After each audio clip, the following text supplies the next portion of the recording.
আজকের এই পৃথিবী উন্নত ও সমৃদ্ধ এবং জনমানুষের ব্যস্ত জীবনের গুরুত্বপূর্ণ ভূমিকা রেখেছে এই বিদ্যুৎ বা গ্রিড লাইন। বিদ্যুতের চাহিদা ও দাম দুটি বৃদ্ধি হওয়ার কারণে এবং এই বিদ্যুৎ ট্রান্সমিশন করে আমাদের বাসাবাড়িতে নিয়ে আসা পর্যন্ত এই বিদ্যুতের ফ্রিকোয়েন্সি অথবা ভোল্টেজ দুটোই আমরা পাই না। এই কারণে প্রতিনিয়ত আমরা বিভিন্ন ধরনের লোডশেডিং বা ভোল্টেজ, তাই এই বিদ্যুতের সমস্যা সমাধানে এবং এর নবায়নযোগ্য শক্তির উৎস হচ্ছে সোলার পাওয়ার সিস্টেম। এই সোলার সিস্টেম স্থাপন করে আমাদের বিদ্যুতের চাহিদা এবং বিদ্যুৎ বিল দুটোই আমরা কমাতে পারি। ভবিষ্যতে এই শক্তির একটি উৎস হবে সোলার পাওয়ার সিস্টেম। তাই আমাদের বাসাবাড়িতে আমরা কোন ধরনের সোলার পাওয়ার সিস্টেম ব্যবহার করব তা আমরা জানাবো আজকে এই ভিডিওর মাধ্যমে। আমাদের সোলার সিস্টেম হয়ে থাকে তিন ধরনের। একটি হচ্ছে অন গ্রিড সোলার সিস্টেম, একটি অফ গ্রিড সোলার সিস্টেম, আর একটি হচ্ছে হাইব্রিড সোলার সিস্টেম। তো আজকে আমরা প্রথমে জানাবো আপনাদের অন গ্রিড সোলার সিস্টেম কীভাবে কাজ করে। প্রথম স্টেপ, ধরুন আপনার প্যানেল থেকে উৎপাদিত বিদ্যুতের পরিমাণ 1000 ওয়াট। এটা ইনভার্টারের মাধ্যমে আপনার বাসাবাড়িতে সাপ্লাই হচ্ছে, কিন্তু আপনার বাসাবাড়িতে ব্যবহৃত বিদ্যুতের পরিমাণ 500 ওয়াট। এখানে অতিরিক্ত যে 500 ওয়াট বিদ্যুৎটি থাকতেছে, সেই বিদ্যুৎটা ইনভার্টারের মাধ্যমে নেট মিটারিংয়ে দিয়ে আপনার গ্রিড লাইনে শেয়ারিং হবে, যেটা বলে সরকারের কাছে বিদ্যুৎ বিক্রি। আর দ্বিতীয় স্টেপ, ধরুন আপনার প্যানেল থেকে উৎপাদিত বিদ্যুতের পরিমাণ 500 ওয়াট, এদিকে আবার আপনার বাসাবাড়িতে বিদ্যুৎ ব্যবহৃত হচ্ছে 1000 ওয়াট।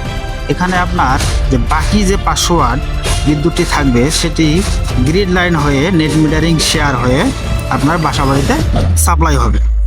এটাই হচ্ছে অন গ্রিড সিস্টেমের নেট মিটারিং সিস্টেম।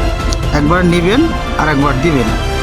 এই সিস্টেমের একটি মন্দ দিক আছে, সেদিকটা হচ্ছে যদি গ্রিড লাইন বা বিদ্যুৎ না থাকে, সেক্ষেত্রে আপনার এই সিস্টেমটা কোনো কাজে আসবে না।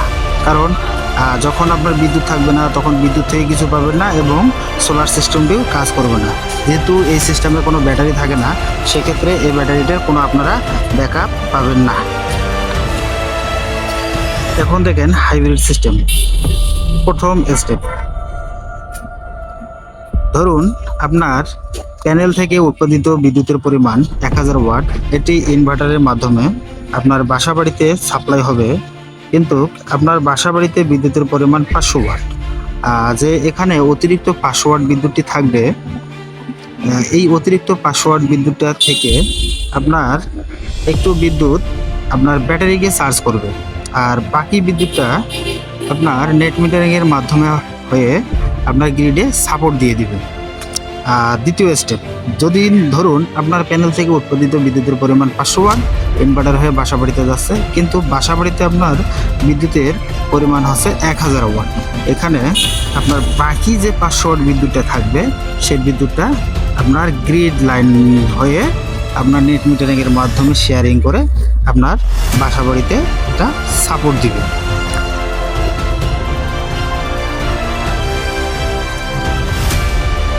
তৃতীয় স্টেপ, যখন আপনাদের রাত্রেবেলা সোলার প্যানেল এবং গ্রিড লাইন কোনোটাই থাকবে না, তখন আপনার ব্যাটারিটা ব্যাকআপের জন্য ইনভার্টার হয়ে আপনাদের বাসাবাড়িতে সাপোর্ট দিবে।